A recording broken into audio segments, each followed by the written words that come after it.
Welcome into the live stream here for McCready and Siskey, powered by Rain Total Body Fuel. I'm Neal. That's Tyler here on this Monday afternoon. What it is, sir? How are you? Good.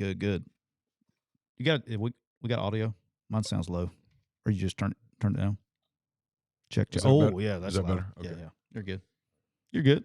I just make sure I was working. How are you, sir? I'll be honest with everybody. I'm a little distracted. I think everything's okay. My phone's been going pretty crazy for the last 2 hours or so. There was an active. My son Carson's a freshman at the University of Arkansas. There was an active shooter alert there. Lots and lots and lots of police presence. He's fine. He's locked up in a room. He was in class at the time of it happening.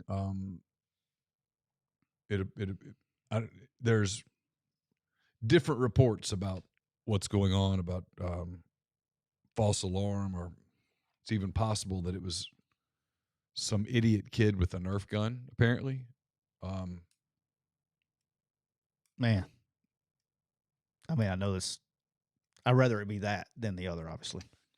But still, he's still waiting. He's still waiting to be evacuated from the room that he's in. So the university did a great job responding to it, as all these universities, unfortunately, in this day and age, have to be incredibly prepared for those scenarios. There was a massive law enforcement presence right around his building where he is, which is not too terribly far from the library, which is where the incident was reported.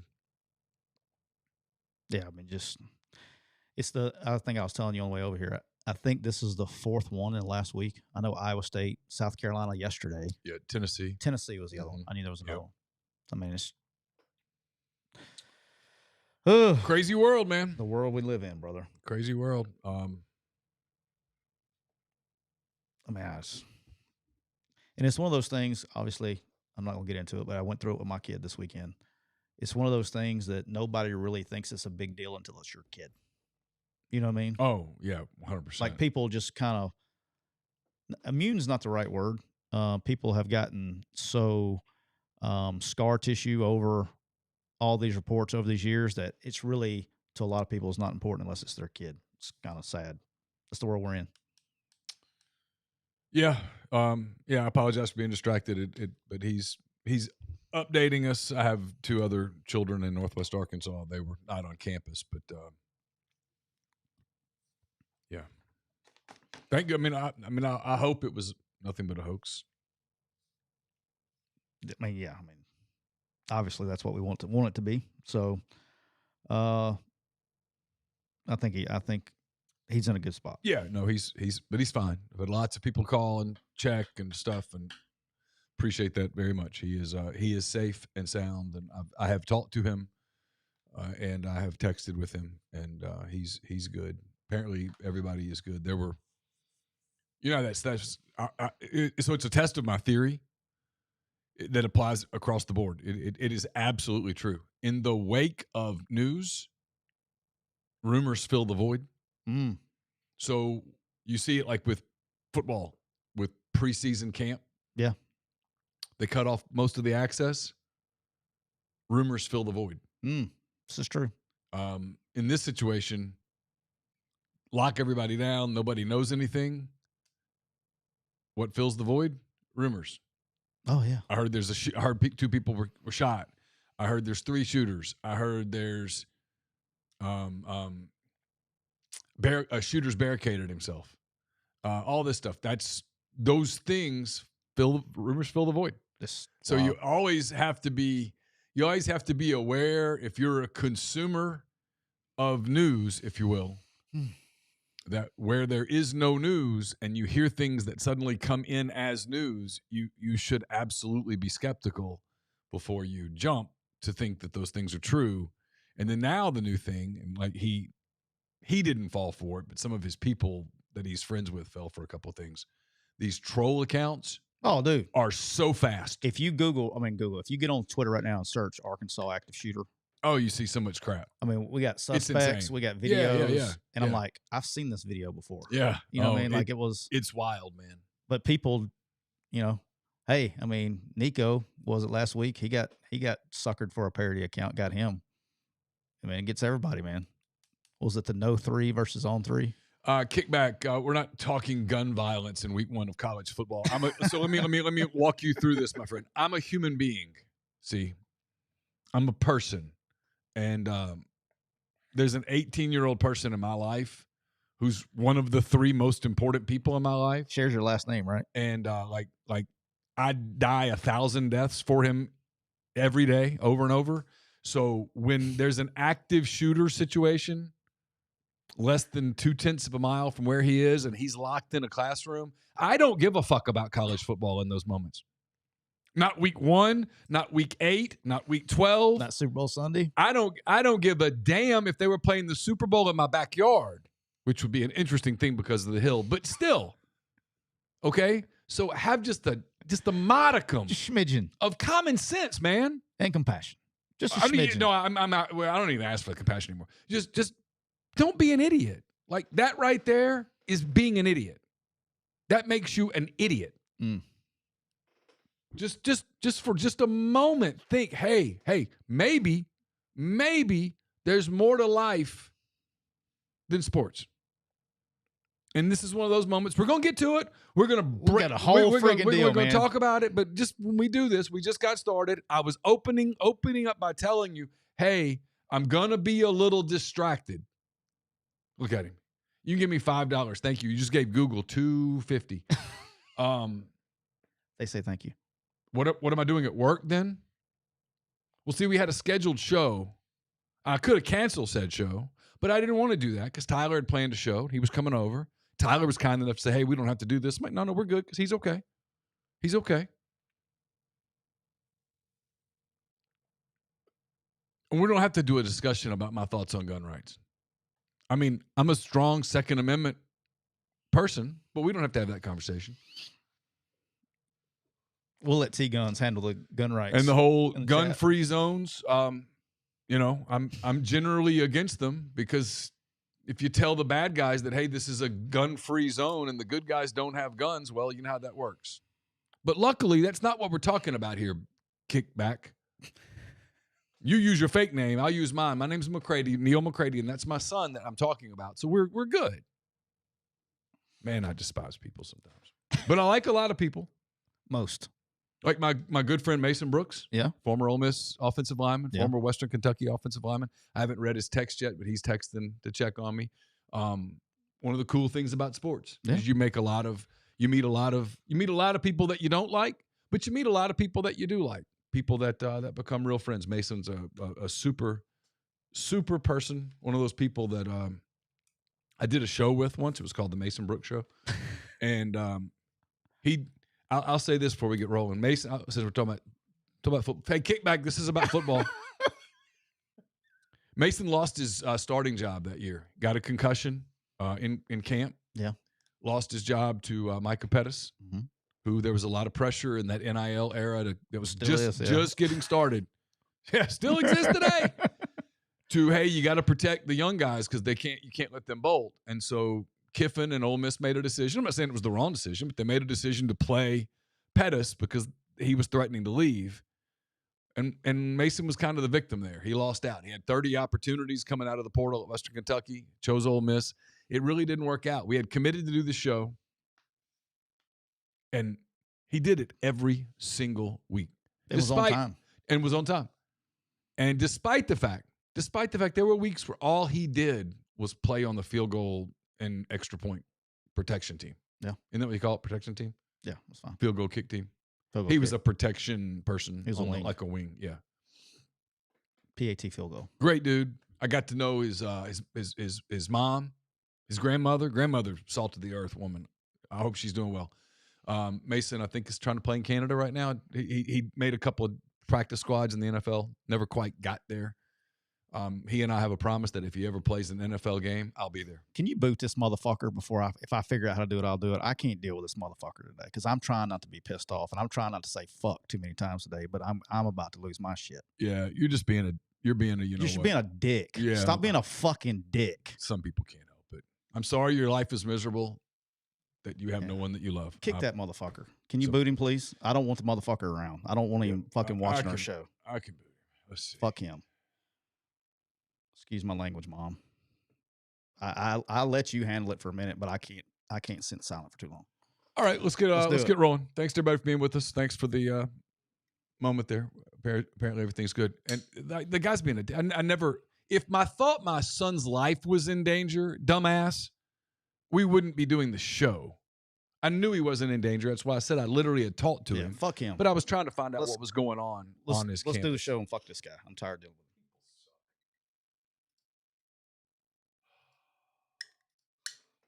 Welcome into episode 302 of McCready and Siskey, powered by Rain Total Body Fuel.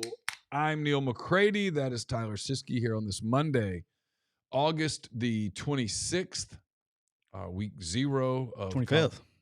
Say 25th? 25th. I can't read anymore. 25th. I went to ULM. Hey. 25, 26. And I'm from Alabama and I can read. It's close enough. You lived in Alabama for long enough. I did. I went to ULM and lived in Alabama for 10 years. Just blame it on Alabama. You can't read. Don't put Louisiana in that category.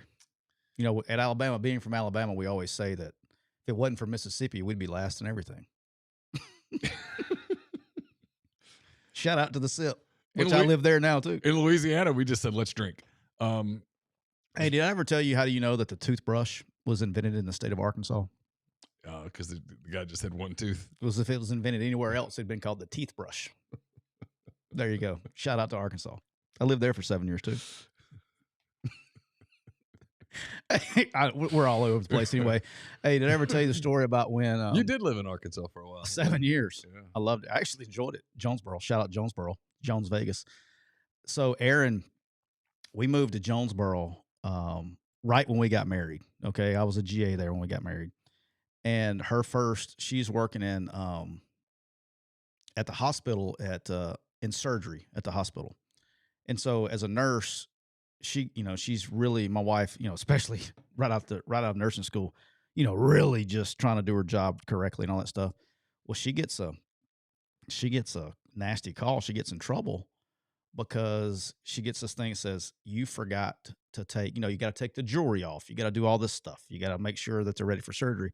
And she goes, you forgot to take the patient's dentures out before surgery. And my wife's freaking out. She gets this call. She's in trouble. And so she's on her charts and she's looking and because, you're operating on like 800 different people a day. And it come to find out, yes, she did. She forgot to take the dentures out. She goes, I didn't even think to ask. The guy was 24 years old and didn't have any teeth. So she didn't think to say, hey, are your teeth real? Yeah. You know what I mean? Like, he's 24 years old. Yeah. So welcome to Arkansas, baby. So that happened. You never know. You never know. We're brought to you by Rain Total Body Fuel, 300 milligrams natural caffeine, BCAAs, electrolytes, zero sugar. It's got what you need to push the limits and achieve your goals. Check them out on Instagram at Rain Body Fuel to learn more. Neal, I'm rocking with the Kiwi Blend today. I needed the Kiwi Blend. And Neal, the Cooper Chevrolet chat is already hot. And we've already said, we see you to somebody in the Cooper Chevrolet chat today. But through the end of the month, you can get $14,500 off the Chevy Silverado pickup when you take advantage of trade down and payment assistance. That's over 19% below MSRP and just announced. At Cooper Hyundai, they have the Santa Fe SUV or the Santa Fe Hybrid at 0% for 60 months and no payments for 90 days. At Cooper Hyundai, you can check them out at cooperhyundai.com or check them out or give them a call at area code 256-236-4481. Neal, we're brought to you by the official RV dealer of McCready and Siskey, County Line Campers, right there off exit 38, I-10 in the wonderful city of Gulfport, Mississippi. I'll be down there on September 15th. I'll be doing the show live from County Line Campers on the 15th.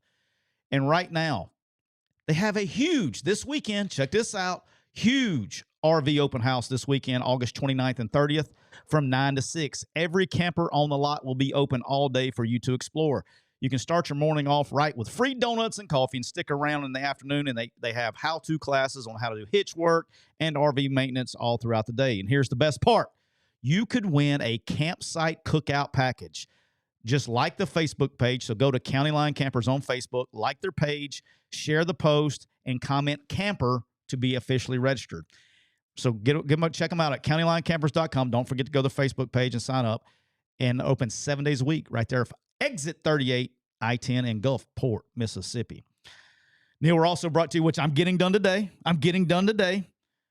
By Prime. That's right. You can go to Get Prime. That's GETPRYM.com. That's getprime.com. And they have a modern at-home lab testing that puts you in control. You order your kit at getprime.com. You can collect your sample from home in just a few minutes and get clear, personalized results right to your private dashboard. There's no needles, no waiting rooms, and no hassle. Whether you're checking for hormones, energy level, metabolism, or just overall wellness, Prime has the fast, easy, and actionable kit that you need. So make sure you go to Get Prime. That's GETPRYM, getprime.com, and enter the promo code MPW. What's that going to do for you, Neal? It's going to give you 20% off right there, and you can get it taken care of at the crib. So I'm doing it mine today, so I can send it, get it the FedEx package right there to them, and I'll get my results, and we'll go through a little demo here. We'll show, hey, what I got and all that stuff. Yeah. It's basically like I told Brian, and I say, hey, it's just going to say that I'm a genetic freak that likes to eat and drink too much. That's what it's going to say. She's like, what are you doing? A genetic freak. Genetic freak. That's what it's going to say. So I'm excited about that. All right. You ready to roll? Let's do it. Ready to talk football, Neal? Football! Because nothing else is more important than football, right? You want to hear the joke of the day? I would love a joke. Why did the Mexican, I just ruined it. Why did the Mexican why did the Mexican take anti-anxiety pills? I have no idea. For Hispanic attacks. Wow. For Hispanic. Okay. His panic attacks.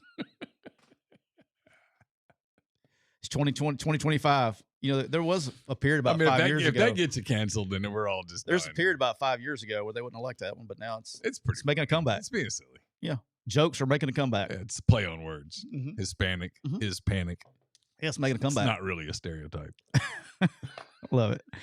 All right. Week 0. We had week 0. Yeah, Tim, you should definitely get your extra. My brother Tim's in the stream. He wants to know if he should get now that Louisiana Tech's in the Sun Belt, should he get tickets? And the answer is absolutely. You should absolutely get all the season tickets. Tim, you need to give to the Louisiana Tech Bulldog collection or whatever collective. Just all that money, man. You need to give that to football players. I mean, you know what I mean? Well, all the money you do spend is going there anyway. Yeah. It's all going to one pot now. All right, week 0 results. I want to come clean. I have gone back and watched most. I had I'm not going to get no, but you had into details. You had a serious family deal for a little while on Saturday. I had the most bizarre Saturday of my life. That would probably it takes a lot to distract you from football on a Saturday, but that was no distraction. There was no concern for that. But yeah, I got to watch. Saturday afternoon was rough for your boy. So yeah, there you go. But I missed. The UNLV Idaho State game. I didn't watch, so I'm not going to be on here reading the box score and telling you what happened. But I'll go back and watch it at some point in time. I did get a chance. I did watch Iowa State, Kansas State, the whole game. Iowa State beats Kansas State 24-21. So we got that one right. Was the line 2.5? It was Kansas State 2.5. No, it's maybe 3. I bought it up. I ended up going Iowa State plus 3.5. Shout out to our good friend Taylor Moore. He took the money line. He hit that. Okay. It was a very interesting game, very sloppy game at the beginning. The weather definitely played a part. Which one are we talking about? The Iowa State, Kansas State game. Gotcha. This is my takeaway from this game. I don't know what it is with players. I sent out a tweet, and a lot of people, it was funny that all the coaches, like, it'd blow your mind how many coaches like the tweet.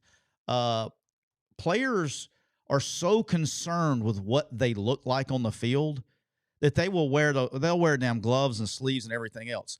I gave out a player PSA. When the field conditions are wet, and it doesn't have to rain, like there are times later on the year where the dew point, depending on where it is, night games, the field will actually, even though it's dry, the field will get wet. Mm-hmm. If you're in a position where your gloves get wet and you can't keep your gloves dry, they actually work against you. Yes. It makes it more difficult to catch the ball.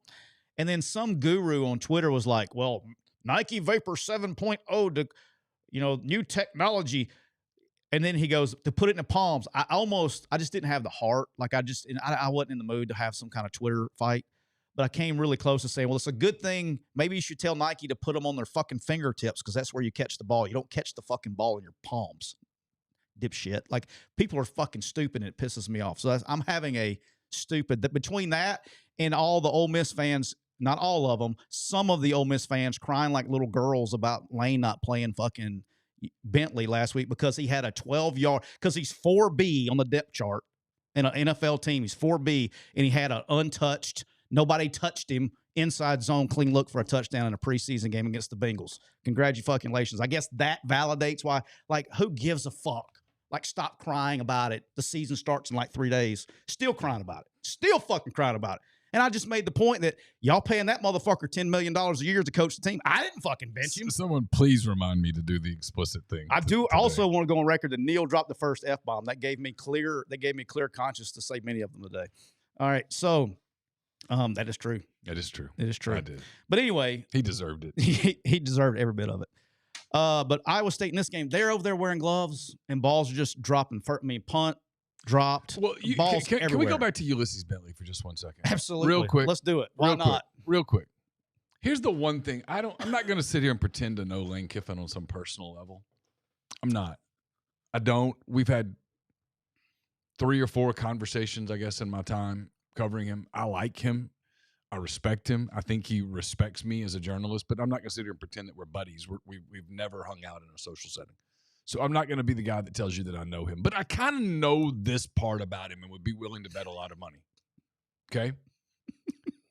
He's not the world's best loser. No. Okay? And I don't mean none of this is a criticism. This is a good thing. Some coaches handle losing better than others. Like, it eats everybody up on the inside. But it eats Lane up on the outside and the inside and every other side. He just doesn't handle it particularly well.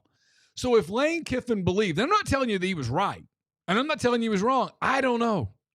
But here's the part that I'm willing to kind of go to the mattresses on. If Lane Kiffin believed last season, and again, I'm not saying he's right or wrong. I don't know. I wasn't there. I didn't go to one practice, like legitimate practice. I saw them stretch.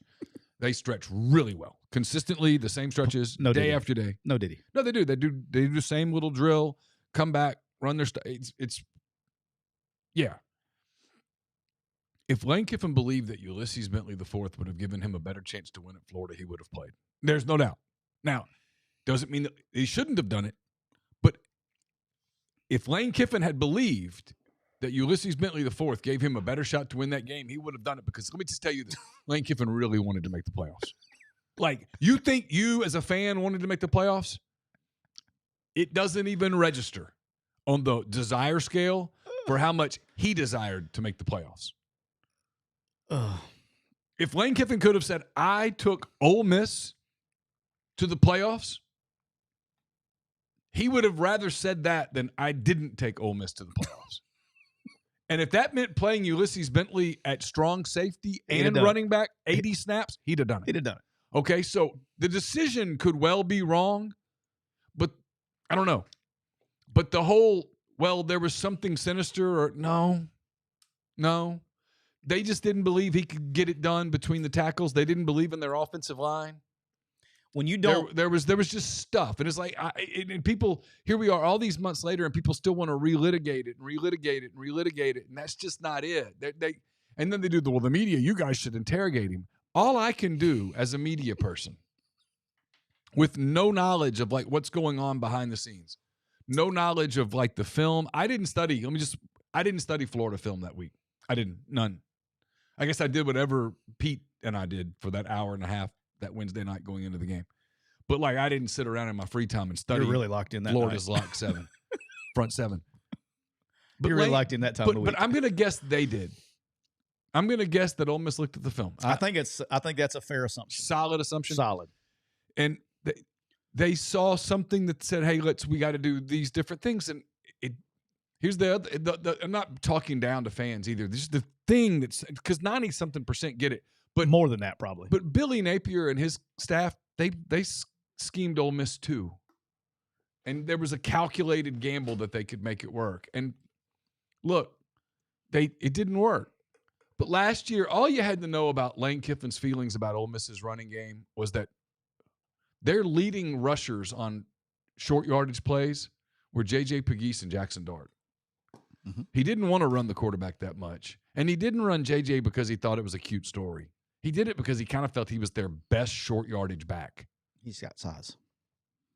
You know, the truth was last year they made a decision about Quinshon Judkins that was complicated.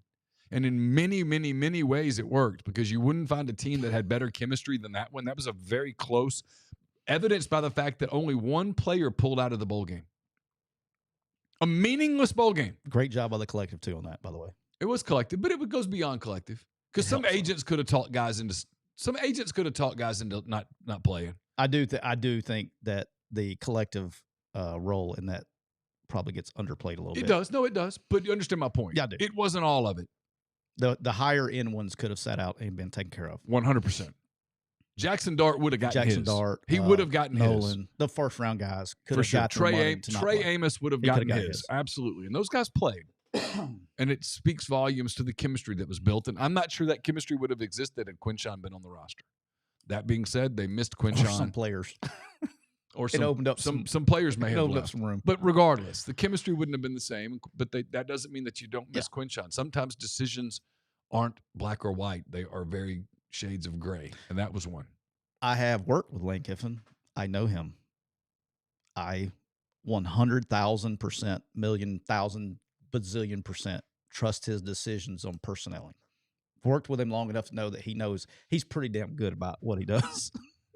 Yeah. Like, hey, there's some things like I'm very, I can compartmentalize things. Sure. Let me tell you one thing he can do. There's a lot of things he can't do. There's a lot of things he doesn't do well. Yeah. Let me tell you one thing he does really well. Figuring out which players to put on the field.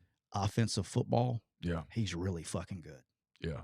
He's one of the 5 best I've ever seen. And not making the playoff because your offense couldn't get it done. I mean, he is. Think about how that ate him alive. He is elite of the elite of the elite. Yes. When it comes to making decisions about offensive football. Yes. That's my point. I mean, I'm talking about that's my point. On earth. Like on earth.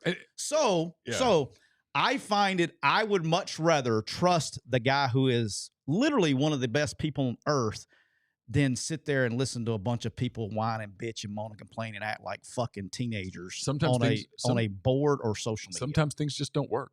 And it blows my mind. But anyway, all right, I regress. All right, back to Iowa State and Kansas State. The weather definitely, and it was a little sluggish at first. The field conditions were terrible. And it really took, from an Iowa State perspective, the thing that's interesting, if you're a football junkie, the thing that's interesting is Kansas State went from 3 down to 4 down. Kansas State's been a 3-down team for a while. They went to 4 down, so really good job by Matt Campbell and staff at Iowa State on adjusting on the fly at halftime. Because that really, when you're prepared for 3 down and they go to 4 down, that meant for people who don't understand what that means, all of the runs and everything and all of your pass protections and things like that you've been practicing and game planning for, it makes your count completely different. So it's not that you haven't – it was good that it happens at a fall camp because you probably did some 4-down work in camp, but you basically, in a nutshell, have to go, hey, I know for the last week we've been practicing for this look. Now we're getting this, and we got to go back and change your call. So they did a really good job of adjusting on the fly. But it blew my mind with these gloves, man. Like, just take them off. And so, my players hated it. It was funny. One of my players liked it and retweeted it, but because he's tired of hearing it. They used to get so mad at me. But every single week, we did wet ball drills every week, and they know that in the cold weather we don't do sleeves because of ball security. We don't do gloves when it's wet. So I would much rather you can either look good on Sports Center when they slow mo you, you're going to look really good watching the ball go right through your hands, or you can just make the play. So you can either look good or play like ass, or look like ass and play good. I would much rather do the back end of it. No diddy. Yes. But you get my point. So, but they will fight you on. They would rather look good. They will fight you tooth and nail. And I had a young player one time. I will never forget this. At Arkansas State, I had a young player. He knew the rules, and he did everything he was supposed to do during practice and all that stuff. And we come out, it was going to be the first time he played in a game. And he comes out there, and it was a pissing driving rainstorm in Monroe, Louisiana. Yeah. And he comes out decked to the gills, and I told him, I was like, hey, we're not wearing gloves today. It's wet. I mean, you got to learn how, because you have to learn how to catch the ball properly with your hands and get it away from your body. The problem is this, just from a fundamental standpoint, so The reason why, because if you watch that game and you see how they were catching, they're having to catch everything with their body. You got to be able to, in contested catches, you got to have the ball away from your body to keep it from getting knocked out. So this kid comes out and was wearing his stuff, and then he didn't play a snap. I just didn't say anything to him. I didn't say anything to him until after the game. He's like, I thought I was going to play. I said, you were until you came out trying to do your own thing. I'm not putting you in the game. I've told you 15 times. And I didn't have that problem anymore. So, but that was a big part of the game. You know, Iowa State had some chances to open the game up, but it was very interesting. What Iowa State ended up doing that I thought that probably missed out a little bit on the other end of it was Iowa State did a really good job of running north and south. That's when you're in a wet track. Everybody was trying to go, you know, run outside zone and get to the perimeter. Well, both teams did a really good job of fitting the run, particularly from the back end. And so downhill, north and south, and that's really what opened up the game to be able to make some plays downfield. But a lot of people are going to overreact, and it's not really an overreaction Monday. We're going to get that next week for sure. This is probably a good time to remind everybody that the line between winning and losing is so thin. And just because your team loses a game doesn't mean you're a bad team. Just because you win a game doesn't mean you're a great team. It's how they played. I think both these teams played fine week one. I think the most interesting thing for me is how they look coming back this week. They're neither one of these teams is set up for success. They flew back. They got back, I think, around lunch yesterday. One of these teams is a quick client. They got back about lunch yesterday, and then they got a game on Saturday. So getting everybody adjusted to that. And here's the thing: is they're both playing FCS teams, but they're both really good FCS teams. One of them's playing like South Dakota, North Dakota, and so it's not set up. I mean, you got to bring your lunch on Saturday. Yeah. You know, I mean, you can't just show up. It's not one of those show up and win FCS games. So, I would be staying clear. That's your warning of stay clear of these two teams for a little while. Let them get their legs back. All right, the game I did not get a chance to see. I did see the score. I saw what was going on. I had some things going on Saturday afternoon. UNLV and Idaho State. I do realize that Idaho State scored 31 points. I do realize that they were up. UNLV came back. I literally have not watched one snap of this game. If it is relevant, I am going to watch it later on. I doubt we'll talk about it, but I will go back and watch it because I'm a sicko. All right, the game that I called and I felt good about. Kansas 31, Fresno 7. Kansas was 13.5-point favorite. I would have gotten that one right too. Yeah. You're with me on that one. This was it was too easy of a line, I think. I would have gotten Western Kentucky too. I got that one right. I went against we're going to go over that one next. That was going to break my heart, but that's the one I lost this week. I went 3-1 this weekend. This is interesting. Score doesn't tell the story here. I thought defensively they played well. Kansas played well defensively. I'm not sold on the skill players outside of the quarterback for Kansas.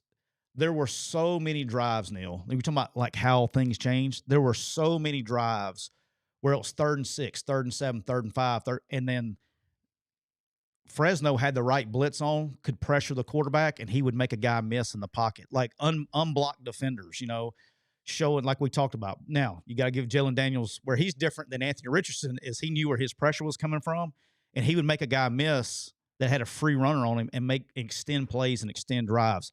Almost every touchdown drive they had was extended when Fresno had them beat on the board.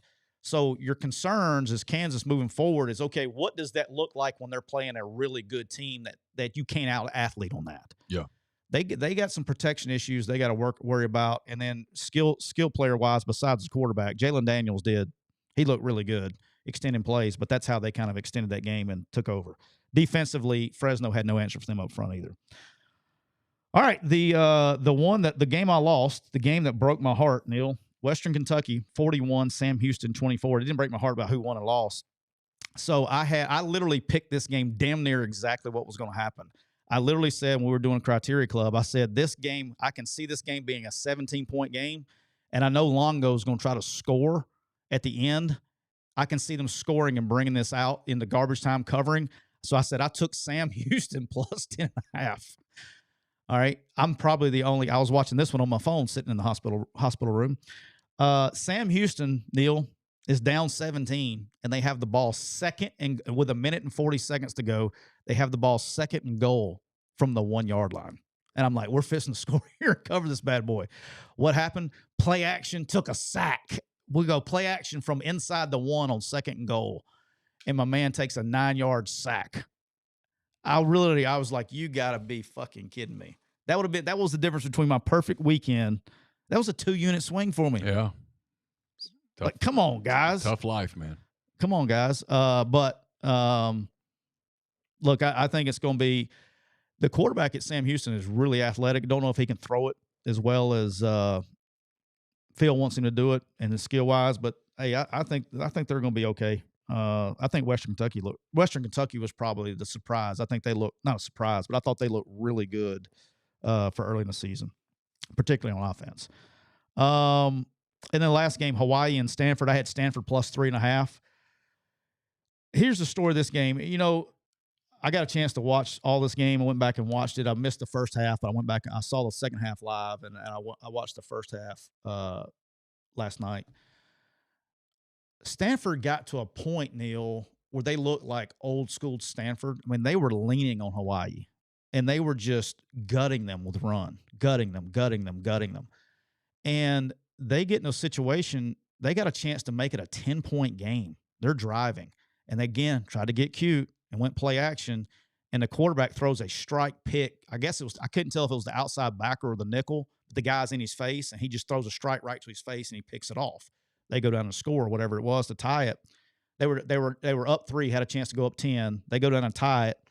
So now Stanford's got the ball with 2 minutes to go with a chance to win it, and they come out slinging the ball. Like, I don't know. They were done. Hawaii was done up front. And that's the only question I got there is, like, if they could have literally ran the ball at will. In the second half, they were running the ball downhill. They had them on skates, man. They were done and just got too cute. And then, of course, they're going to blame the play call. They get on 3rd down, and the ball gets batted down, but the receiver's drifting, you know, and so it was really on the receiver on the incompletion on 3rd down. But Stanford blew a chance here. Hawaii gets the ball back, drives down, runs the clock out, kicks field goal, wins. But Stanford still covered. But probably going to be a long year for the Cardinal. Looks that way. If you're losing to Hawaii, going to be a long year for the Cardinal. Probably going to be a rough playing go. That way. Yeah, going to be a long year. But it didn't have to be that way. Yeah, it could have been. You could have, if you're a Cardinal fan, you could literally be sitting here and we could be going, "Hey, Stanford won 27-17 at Hawaii." You could be like, "Okay, first game." That's literally the difference, is because you went cutie. Let me try to throw some play action deal here instead of running the football. That's the difference between winning 27-17 and losing 23-20. I'd rather win. But think about, this is my point. Think about the difference in the fan base's mind right now. Because of one play call, you lost 23-20. If literally he'd just turned around and said, "No, we're just going to run." So you think there's anybody at Stanford who cares? They don't. Point? They don't. I mean, they kind of moved on, right? But my point is the feeling should be the same, regardless. Like, your team is your team. Yeah. But they don't feel that way today. They're like, "We suck. We lost to Hawaii." Whether if they won 27-17, you'd be like, "Oh, we're back, baby. We're back. We're back." You know what else is back? It's summertime, Neal. Did you know that? I did. Well, today still feels like summertime, but not as bad. Not for long. We're fixing to have a little false fall, so don't get tricked. But right now. Oh, on the flip side of the false fall is going to be some heat. You're going to hate yourself. Oh, you people. Don't even say it later this week. Don't go, "Oh, it feels so nice outside." Just shut up. Shh. Don't tell nobody. Don't jinx it. Don't jinx it. Because the worse you talk about it, the worse it's going to be on the other side. That's scientifically proven. It's summertime and it's hot, but the deals at Kia of Meridian are even hotter, Neal. They have 0% APR on all the new rides. So make sure you give Trav a call. Why do you have 0% APR, Neal? Because Kia Meridian, all those Kias are built right here in the USA. No tariffs. How about that? No tariffs. How about that? So go see them at Kia Meridian. Give our friend Trav a call at area code 601-483-6444. That's 601-483-6444. It doesn't matter if you need a low payment like the K4 with $379 a month. You got school sports that are here. You need a new Kia Carnival. They got over 70 brand new vehicles. And don't forget, when you buy one from Trav, you're going to say, "Trav, pull it out. Pull it out, Trav." What am I pulling out? That wheel so I can spin the wheel and win awesome prizes like a PS5, an Xbox, a TV, and more. So check them out at Kia of Meridian. We're also brought to you by Thompson's. How about this? by Thompson's Paint and Body Shop right there in the heart of Saraland, Alabama. They're not some corporate chain pretending to care. They're located right there at 703 Saraland Boulevard, just a few miles off of I-65 and exit 13, right there in Saraland. They are a family-owned business, and it doesn't matter if you're from Biloxi to Pensacola to Gulf Shores to Demopolis. These days, every local shop is getting bought up by the big box and flashy logos and call centers, but not at Thompson's. When you're talking about a robot waiting on hold, nope, you're talking to Don or Don Jr. or Matthew Thompson. That's right, real people, real family, and real pride in their work. So give them a call. They've been in business over 35 years. So make sure you give them a call at area code 251-675-0884. That's 251-675-0884. I messed it up the first time. It's 251-675-0884. Or check them out on Facebook at Thompson's Paint and Body. How about that? We are also presented by Cole Walters of State Farm Insurance. If you want life advice, there's a way to send it to us. You can send it to us via social media. Both of our social medias are pretty much open. McCready and Siskey on Instagram. You can send a message for if you want life advice. It's presented by Cole Walters, State Farm Insurance. Cole, licensed in auto, home, life, health, business, and pet insurance for the whole state of Georgia. Contact Cole 706-525-7850. You can also find him online at colewaltersinsurance.com. Listeners, for those of you wanting out of corporate America, you're looking for your next business venture, if you're interested in learning about buying a business or a franchise, Andy Ludicky can help. Longtime subscriber, diehard college football fan, franchise veteran. Andy will work with you to help you find a franchise or a business that fits your DNA. Awesome guy, really loves to help people. Services are 100% free. It's a no-brainer for those of you looking to get into business ownership. So call Andy. Ton of business experience you can lean on throughout your process. 404-973-9901 or Andy at myperfectfranchise.net. And we're brought to you by Parish Brewing Company, located in the heart of Cajun country right there in Broussard, Louisiana. Their simple goal is to make awesome craft brewed beer. I tested out that theory on Saturday, hanging out at the pool. We had a pool day. It's true. They make awesome craft brewed beer. That was their goal. I would say they've achieved it. They got Dr. Juice. It's a crushable juice bomb.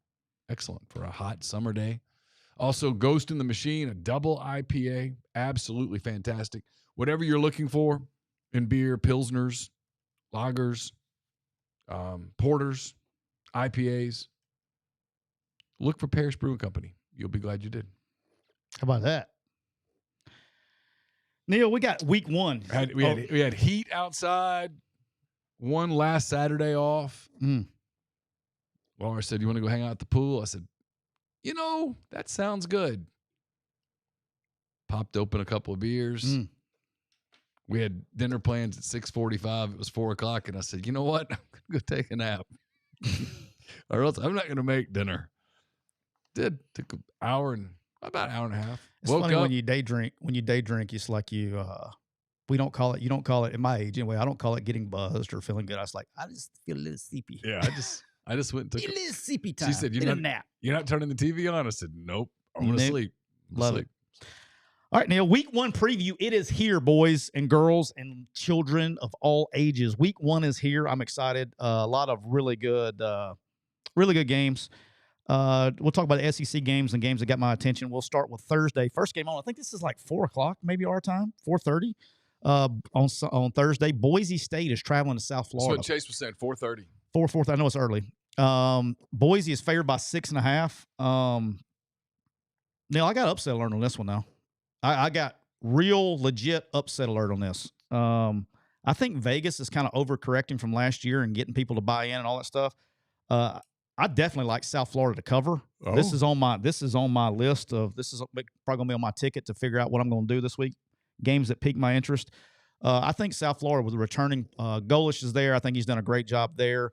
They got all the right guys returning in the right spots. Ton of production. Now, obviously, the weather can be a factor. I don't know if we're going to get that false fall in time. I don't know how that sits up with Tampa on Thursday, where that's located. I know here it's going to start getting cool and raining on Thursday. Yep.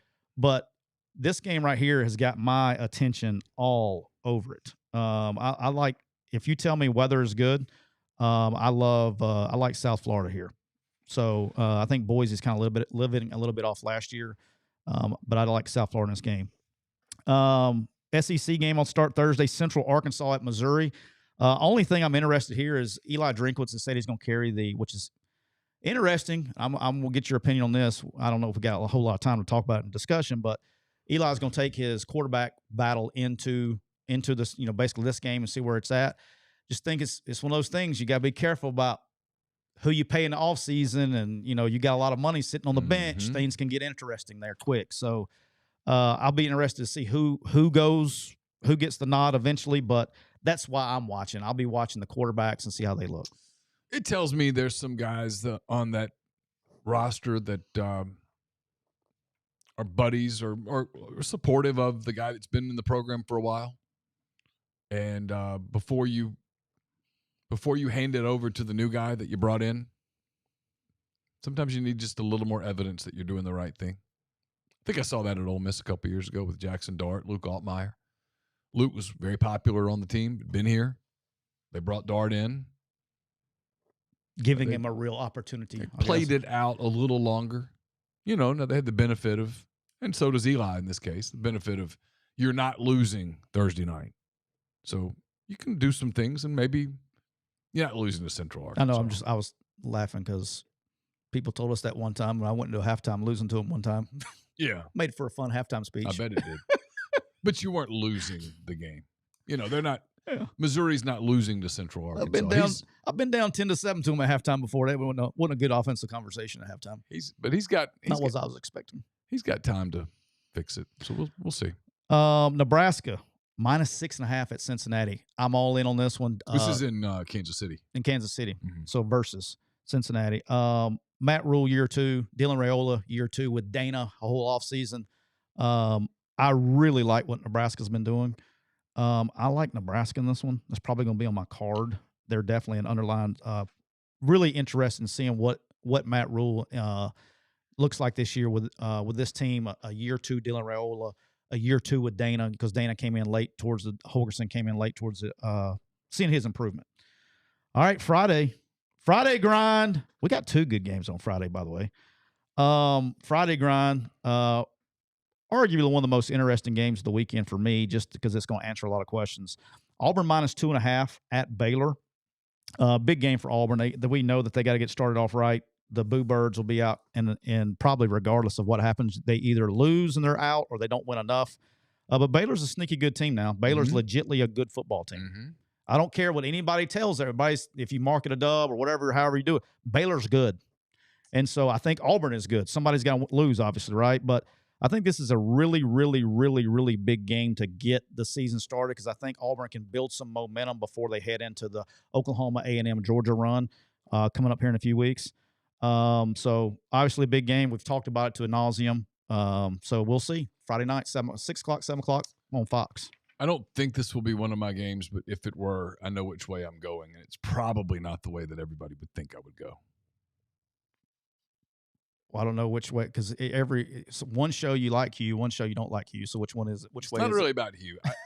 I think Auburn beats Baylor. I think they beat them by at least 10 points. That's my guess. That is my official prediction. There seems to be way too much. And look, I get why people kind of cheer against Freeze. I understand it. He doesn't make it easy on himself. But he doesn't care.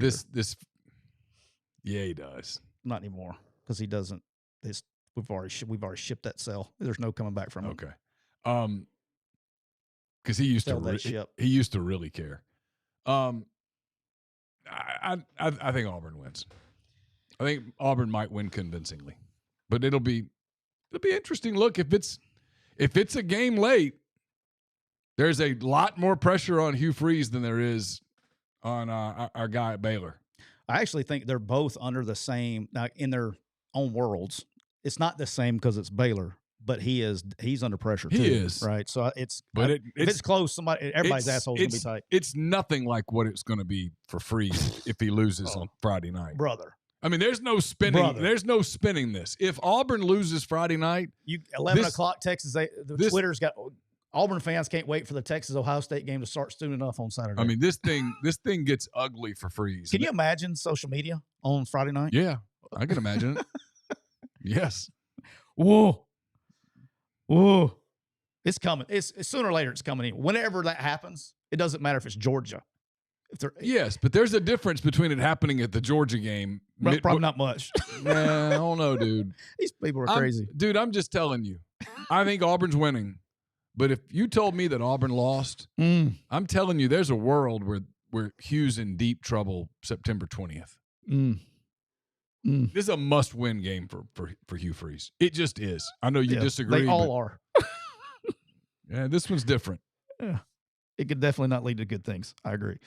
All right, the other game, Georgia Tech at Colorado. Georgia Tech's giving up 4 here. A team we don't talk about enough, okay? I think Georgia Tech's going to be good now. You got Haynes King coming back for year 86. Okay, he's in his 86th year as quarterback. Team that has real identity. They know what they like to do. I think they're making strides here. I think they blow the doors off Colorado. That's just my opinion, but we'll go there. It's probably going to be on my card. All right, Saturday, 11 a.m. out the gate. Texas at Ohio State. Ohio State is favored by 1.5. Look, I think Texas wins this game. I do. I think defensively, they're going to be one of the best teams. I think this is a very the under maybe the play here as well. But I think Texas has whatever you want to call it. It's not really, they don't have experience at quarterback, but he's been in games. Julian Sayen's got all the weapons around him. I think both teams are really good, really, really good. I think both of these teams are playoff teams regardless of what happens. Yeah. Okay? I do. I think both of these teams are in the playoffs regardless of what happens. But I would probably pick today. I would probably pick Texas to win this game outright in Columbus. Yeah, I'm leaning Texas. But I'm not saying they're going to blow them out now. I just think they're going to win the game because that's Julian Sayen's immensely talented, and you got JJ on one side, you got Caleb Downs on the other. They got dudes too, right? Yeah. I think today we're going into the first game. I think Texas is probably a little bit more ready to go. If this game was played in November or December, we may be having a different conversation. All right. A game that no one is talking about, that my radar is going flashing freaking red lights. Okay. Syracuse taking on Tennessee. Tennessee's favored by 13.5. I'm just telling you, Tennessee fans, if you've got this game marked as a dub, I'm just telling you, this game would scare the shit out of me. Fran's going to have those guys ready. Okay. They had a great year last year. He's got guys back. He is a hell of a coach. And now you're trying to break in a quarterback. All the pressure is on Tennessee. He's got a free roll game 1. Nobody in the world, minus that's not wearing Syracuse orange, expects you to go out and win this game. Yeah, weather won't be a factor. It's indoors. Fran will have them ready to play. I'm telling you, big. And this is a game right here. This is a versus game, by the way. Versus game in Atlanta, right? Yeah. Yeah, I didn't do any of that, I don't think, on purpose. This game would scare the shit out of me if I was a Tennessee fan. I don't see it being 13.5. I see it more like 4.5. Okay. I think this is a really close game, a one-possession type game. Oh, wow. I think this is going to be a close game. All right, Mississippi State traveling to Southern Miss. Mississippi State's this is one I have circled as a potential game. Yeah, this is interesting to me, right? And not because I think Southern Miss is going to keep it close. I think this is a game Mississippi State could win handedly. The unknown here is, one, Huff's a great coach. Huff got damn near half his damn team from Marshall to Southern Miss, and they were good. Yeah, they were real good. But I think Mississippi State not only wins, I think they cover. If you told me Southern Miss covered, I would tell you it was a backdoor. I think this is a 2 to 3 possession game late. I think Mississippi State can score points. I think they're going to be able to score points. I just want to watch to see improvement on defense. I think that's probably the big thing. And Mississippi State needs this. Now, I will tell you this. Mississippi State finds a way. It doesn't matter if they win by 1. Mississippi State wins this game. Next week, that place will be crazy with Arizona State coming to town. Yeah, sure. They need this for momentum, right? So absolutely. No, look, I wouldn't want to be – I'm not saying his job or any of that stuff. I wouldn't want to be Jeff Lebby coming back from Hattiesburg with an L. That would not be the way to start what is already going to be a challenging season. Yeah, and it's I don't think they do. I don't either. If you're State and you lose to Southern Miss, you open up the door for a disaster season. Agreed. Because look, it's going to be really hard for them to win games. I mean, We talking about state here? Yeah, I'm talking about state for a minute. I mean, let's just. I always love when people play down games. Like, what are you doing? I'm like, this is a big game. Arizona State, that's going to be very difficult. Alcorn State's a dub. Northern Illinois was good a year ago. I don't know what they are now, but they were good a year ago. Tennessee at home, challenge. At Texas A&M's an L. At Florida's an L. Texas, an L. At Arkansas, I know everybody does the Arkansas jokes, but Arkansas beat the brakes off them last year in Starkville, so you'd have to say Arkansas is the favorite in Fayetteville. Georgia, not even going to talk about it. At Missouri, L. Ole Miss at home on a Friday, I mean, probably an L. Yeah, I mean, and then but here's the that's thing, my right? point. So if you want to have any momentum that gives you a chance to pull something off later in the year, you have to beat Southern Miss. You lose to Southern Miss, lose to Arizona State, you're 0-2 out of the gate. You don't need there that. won't be 5 people at your stadium when you beat Alcorn, and no one will care. And all of a sudden, 2-10 is back on the radar. And then just the opposite, they beat Southern Miss, and everybody wants to and everybody wants to put the dub in the category for next week. Everybody wants to do that, but they forget For Arizona State. Yeah, they forget that Mississippi State went to Arizona State last year, and lost by 7 and turned the ball over 5 times. Yeah. But everybody wants to forget that, right? That was my point. Sure. Is everybody wants to go, they got beat by Arizona State. They lost by 1,000. No, it was a 1-possession game that turned the ball over 5 times. Sure. On the road. It's not unheard of. That's what I'm saying. It's a big game for Jeff. All right, Northwestern at Tulane. I'm pulling for my guys somewhere on here. I'm watching it because I don't know who's playing at quarterback. He's got like 4 transfer quarterbacks. I think they're going to be really good at other spots. I want to see who's quarterback and how that works, and if they get our boy from BYU cranked up after 2 weeks there. All right, Toledo at Kentucky. I just don't. I've told people on lives the 3 teams I can't get a feel for is Kentucky, Florida State, North Carolina, because of the turnover and everything else. Calzada didn't look great. You know, he had his moments, but he obviously gets beat out by Marcel Reed. He goes to was it Incarnate Word last year, throws for a gazillion yards, which I didn't see that at Texas A&M. Now he's going to Kentucky. Kentucky lost a lot, but then they lost a lot of receivers and things like that. I just want to see what Kentucky looks like. Kentucky early in the year is usually good, but let me tell you who's really good. Toledo's got a good little team for Mac. Now they can play. So this will be interesting. They're favored by 7.5. I just don't know, boss. It'll be a no play for me. All right, Marshall at Georgia. Georgia's 39.5-point favorites. Most of Marshall's team is now in Hattiesburg. So no idea. It all comes down to how much Kirby wants to win by. Probably the correct answer there.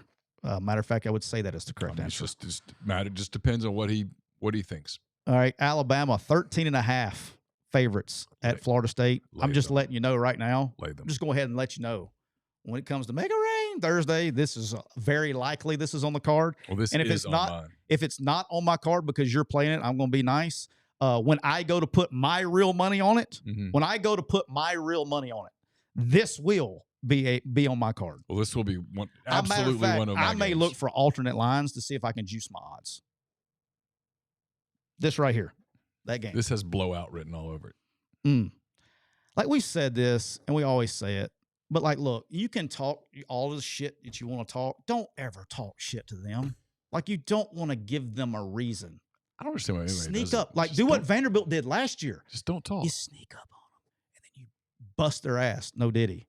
You don't go, we're going to beat your ass, and they just can't help If themselves. my team's getting ready to play Alabama, what we're going to say is story tradition. It's an honor to be on the field with them. We're going to do the best we can, and we're going to try really hard. They're a great team. Incredible opportunity just to be on the same field with them. Coach Bryant, Coach Saban, Coach DeBoer. Legends. All the championships. We're going to try not to We're just going to try to compete. We're going to try not to be intimidated by the environment. But we're just going to try to compete. That's going to be difficult. That's all we're doing today. We're going to try to compete. We're just, we're just blessed to be on the same field as they are. We're blessed. And we're going to give it a chance, and we're going to play our best and just try as hard as we can. And then, hey, if you get in the locker room. And if that pisses people off, hey. Now, when you get in the the locker room and you say whatever different you want things. to say. Yeah. But you make sure the cameras are out of there. No cameras, no microphones, no phones. Listen here, motherfucker. I mean, you can get with it, Yeah, but no, publicly, I'm Lou Holtzing this thing. But I'm Lou Holtzing everybody. Because I just don't. I'm not a trash talk guy. So, funny story while I'm thinking about it, because you know how I get triggered. So 2008 was when I thought this college coaching was really easy, right? 2008, we go to we're at Arkansas State. And we're playing Texas A&M. Okay, the first game of the season at Texas A&M. And our guy, I don't think I've told the story on here. Our guy that does the travel, Neal. So back then, you don't have giant staffs, right? So everybody has an auxiliary. So our strength coach was in charge of team travel. And so we get this hotel that we're going into, and turns out that this hotel that we're going to stay at, it was called, I think it was the Plaza Hotel. I think that's what it was. If it's wrong, I apologize. But I think it was the Plaza Hotel in College Station. Well, first of all, I'd been to Texas A&M before and played. We never stayed in College Station. We stayed out on the outskirts. Like we stayed in Huntsville, Texas one time. We stayed at some golf resort. Anyway, we're staying in College Station. And we get there, first game of the year. We get there, and Neal, it had been a hotel where they had put Katrina refugees in. Mm-hmm. And it was like the pictures and stuff online were really nice. It was the most rundown shit you've ever seen in your life. The head coach goes to his room, and he has literal shit smeared across the walls, like human fecal matter smeared across the walls. And Steve Roberts was our head coach. It was so bad that, like, it was either the president or the AD checked in, like, they're sweet, you know, because they get nice rooms. And there was a literal deuce in the toilet. Like somebody hadn't flushed the toilet in the suite, right? The air conditioning didn't work. It was so bad. That lights were not working, all that stuff. It was just so bad. So it was just a really bad deal, right? It was so bad that the AD and the presidents and the boosters that were on this trip with us, they left and went to another hotel. That's how bad it was. But that's how bad. I mean, you don't ever hear that happening on college travel, right? And I never will forget Coach Roberts. He was really good, but he usually he would do his fiery speech, you know, at the game, at the stadium or whatever.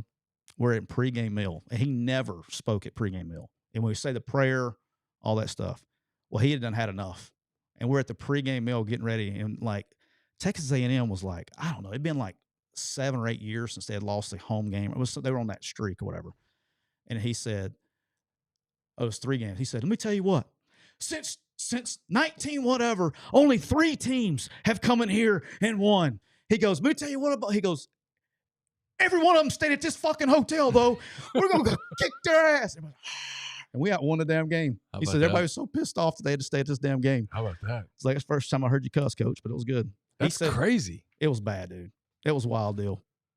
He got, my man RC had a rough time explaining why we were staying at that hotel after that. I bet. It's kind of rough. That's why you do advanced trips now. Yeah. You chase all that stuff down. Alabama A&M is at Arkansas. I think Arkansas is good there.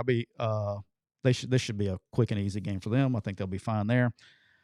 If not, they're in deep trouble. A whole different conversation, but I think they're going to be fine there. They'll be fine. Illinois State is at Oklahoma. Same thing. I will be watching, though. I'm excited there. Long Island at Florida. Ditto. Same thing. UTSA at Texas A&M. Texas A&M is 22.5. Lay them. I think they got all of them. I think they got something to prove here, boss. I think I think that number is not big enough. I'm trying not to take the Kool-Aid. I'm trying not to, but I'm going to tell you, the Kool-Aid looks good. Gosh, I keep watching people drink it, and the people that drink it, the smile that comes over their face. I'm drinking the Kool-Aid. I'm good.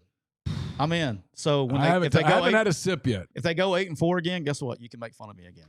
It's fine. Okay. I deserve it. Sure. Okay. Somehow there's a line on this one. Charleston Southern's at Vandy. Vandy's 36. I wouldn't touch that at all. Charleston Southern can get in a situation where they can slow the game down. I'm not touching it. All right, Saturday night, LSU at Clemson. Clemson is favored by 4 points. All right, here's my honest breakdown on this game. I think this is a coin toss game.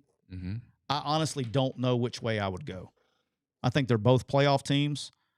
I don't. And so when you give me a game that I truly think is a coin toss, I'm talking about field goal or one score every way, I'm always going to take the team that's give me points. So if I was betting this game, which I probably will, I'm probably going to take LSU plus the 4. But I can see this game being a field goal game either way. I don't have my deal with this one is I've talked LSU all offseason, and this is where you got to take them. You have to put your quote money. Even anybody who's watching who's never watched before, I don't really bet money, so be aware of that when I talk about money. I do. He doesn't. I'm not betting real money. He does. So weigh that into consideration. I'm not betting any money, but if I did, I would take LSU in the 4. Yeah, that's just for me when and we'll see. I mean, look, I think it's a big look.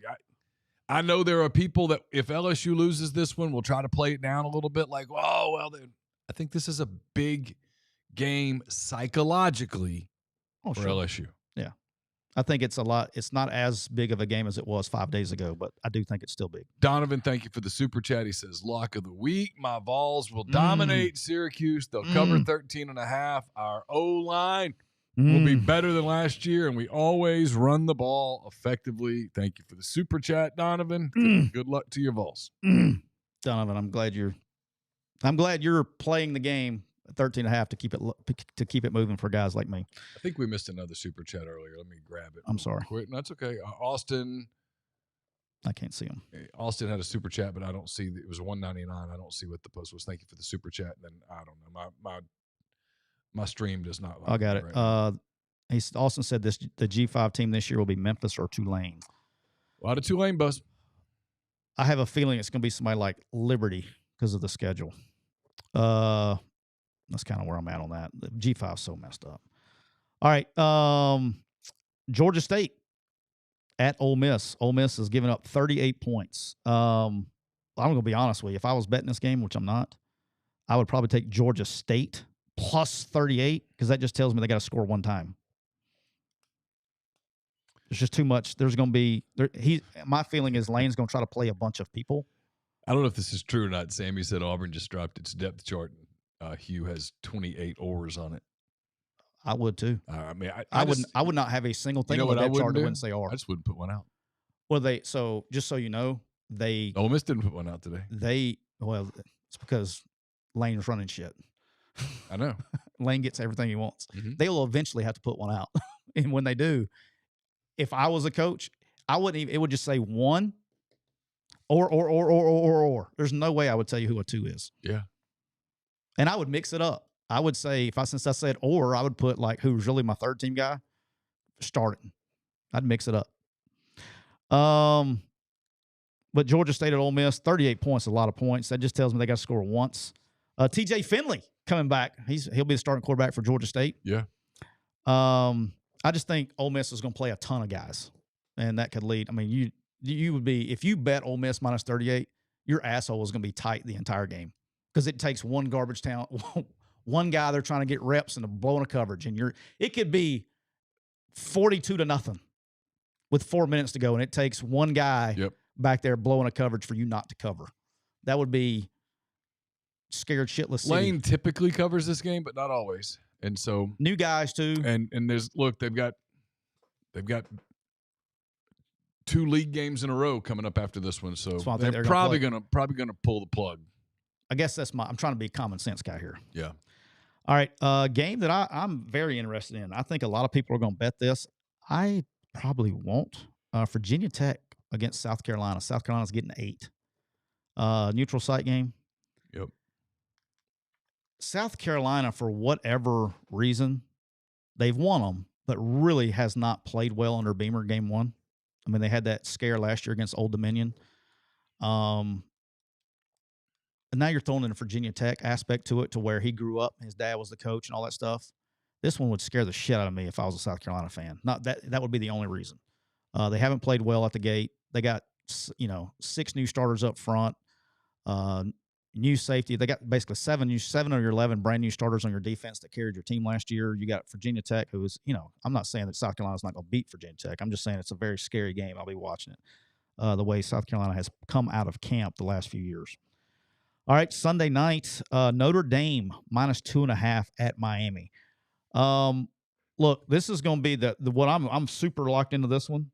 If Miami, and they have to, the whole Miami dynamic, you're going from Cam Ward to Carson Beck. And so I think the way you run the offense is going to be a little bit different, and the defense is going to have to play. Last year, the defense that's why they didn't get the playoff. Defense didn't play well. There's no secret what Notre Dame's going to do. They're going to play defense and run the football. So Miami is going to have to get there and play defense and show improvement on the defense. If Miami looks good on defense, they could be a really scary story moving forward in the ACC and really in the national picture.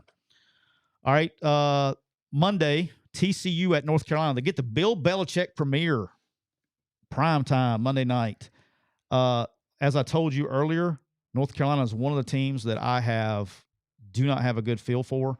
They got 70 new players. Now, we know Gio Lopez is a quarterback, but they got 70 total players. So we'll all see together what it looks like. I think TCU is going to be good. I think that's a low line considering where we're at. Grinds in the chat says, what's the over-under for South Carolina, Virginia Tech? I don't know, Grind. I didn't put that down on the sheet. I'll look at those as we get later in the week. I'm not a big over-under guy, particularly early in the year, Grind. I need to see them play first. All right. Last thing, then we're going to get out of here. It happened after our show the other day, but I think it's something that we need to talk about as it relates to this. Obviously, the College Football Playoff announced the strength of scheduling metrics that they're going to be used. They let us know on Wednesday afternoon late. We had Tony on the show on Thursday, so we didn't have a chance to discuss it. And it was funny. I told Neal after we turned the thing off, I was like, this is going to be a big story. I think the strength of schedule metric is the second biggest story of the all season behind the House settlement.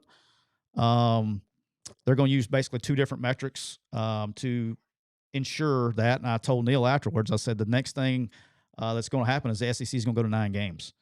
I think the fans win here. I think this brings in immediate conversation, things we've been talking about all offseason about you got to get 10 to get in. I think there are teams that very easily could win 9 and get in now.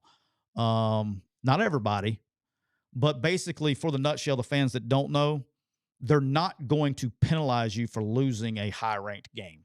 Last year, beating Alabama and beating Mercer were the same thing. Yeah. This year, they're not going to do that, right? So that's just kind of where we're at with that. I think there are teams that could benefit from the 9 wins. Some, it's not going to matter. If you get to 10, I think you're good anyway. But obviously, the SEC announced they're going to go to 9 games after that, so I think the fans win here. And this is what I told Neal after the show. And this is one thing we haven't heard yet. If they want to, the SEC and the Big Ten have an opportunity right now to drop the hammer. Mm-hmm. They have an opportunity right now to drop the hammer. They're already, and what makes me, you know how you start connecting the dots? They've been doing these meetings, right? Mm-hmm. These alliance and shit meetings. Yep. Obviously, they probably knew something was like this coming up. Sankey says, I'm not going to 9 games unless the strength of schedule metric, and all of a sudden it goes, and then within 24 hours, they make the announcement. Yep. You're saying you don't think that was a coincidence. Right. You start putting together the dots, right? If they wanted to, just hear me out here, Neal. And we're going to go to 16 is what they're all wanting to go to. 5 plus 11, what we're all wanting to go to. Let me ask you a question. Mm-hmm. Real question. If the SEC, so we're going to play 9 games. We're going to have 4 home, 5 away, or 5 home, 4 away. Just by the way, math works, right? Correct. What would keep the SEC to partner up with the Big Ten and say we're going to play, if they wanted to, and they wanted to freeze everybody out, mm-hmm. and they said, awesome, here's what we're going to do because we're making strength of schedule. Now, whoever's got, now we're going to play the other 3 against the Big Ten or the SEC. I mean, I think that's where this is headed. And then, so if you have 5 away games, you get 2. In the Big Ten series, you get 2 and 1. Mm-hmm. That makes every single team 6 home, 6 away. Home games, and they're not home games against Georgia State or Citadel or Mercer, Iowa, Penn State, and USC. One, the TV money, right? Yeah. But 2 is this: when you talk about strength of schedule metrics, if you did that, if those 2 conferences did that, you just made it basically all 11 at-larges would go to those 2 leagues. Every one of them. Yeah.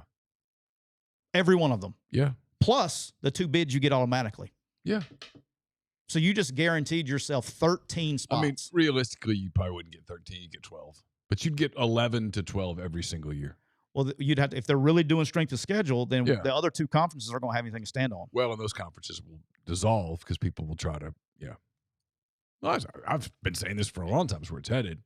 It's where I don't think there's a, quote, breakaway, but they don't have to break away. They can just collude. If they decided to drop the hammer right now, they can very easily. Very easily. Yeah, absolutely. I mean, I think it's where it's headed. Very easy. I mean, I do. I think it's where it's headed. It's I don't know where Chase found it, but someone had done a hypothetical SEC Big Ten series. It was just full of good games. I mean, I think at minimum you're going to get 1. I mean, the quote worst game was Mississippi State at Maryland, which is still better than Mississippi State versus Alcorn. That's what I'm saying. But at worst, I think they're going to do one. But they could really, if they really want to do this, that's what I'm saying. No, they could freeze them out. I think they're headed to 3. And that's how you look, as Sammy points out in the stream, that's how you look Notre Dame in the eye and say, now or never. All right, so just like I said when the SEC would go to 9 games, I think regardless, I think Notre Dame's on the clock.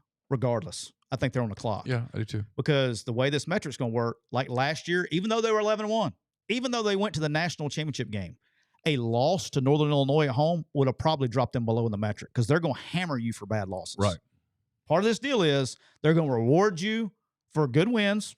They're not going to punish you for good losses. It's the basketball metric. Yes. It's they're going to hammer you. A quad 4 loss is a killer. Yes. A quad 1 loss is no big deal.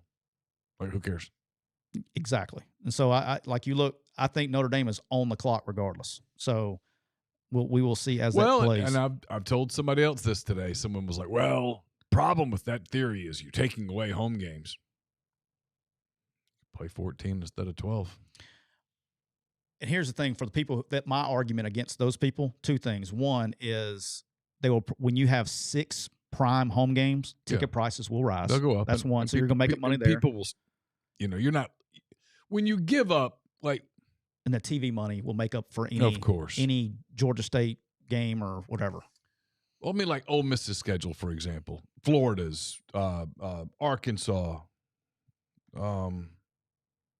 Oklahoma, Georgia this year. They're getting away with these dog games because they're the first game.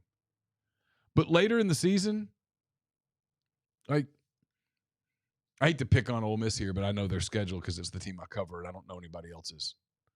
I mean, they play Citadel in November. Like, you can't blame fans for going, I'm not doing that. And I think the Citadel games between South Carolina and Florida. I'm with you. You can get away with it early. Yeah, because it's the opener, and people are like, oh, it's football. I'm going to go. I don't care who they play. Week 10, week 11, people are like, I'm not coming to that. And like my cohort has said over here, when you make it about money, it becomes about money. And I think they'll end up going the money route. And in case they don't, Neal, in case for whatever reason they're struggling, at Kia Meridian, it's summertime and it's hot.